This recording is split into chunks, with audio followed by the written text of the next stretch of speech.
Schools reopen అవుతున్నాయి కదా. చిన్న స్నాక్స్ బాక్స్ ఐడియా.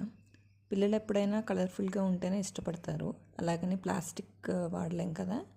ఇలా నాకు డీమార్ట్లో తో చేసిన స్నాక్ బాక్స్ దొరికింది. డ్రై ఫ్రూట్స్ పెట్టుకోవడానికి ఇలా సపరేట్గా బాక్స్ కూడా ఉండింది. సో తను ఇంట్రెస్ట్గా తీసుకెళ్తుందని తీసుకున్నాను. ప్రైస్ కూడా రీజనబుల్గానే ఉంది. అండ్ బాటిల్ విషయానికి వస్తే నో ప్లాస్టిక్ ప్లీజ్.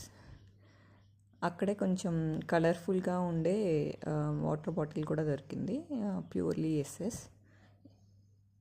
ఇంకా మా పాప వీటిని హ్యాపీగా తీసుకెళ్తుంది.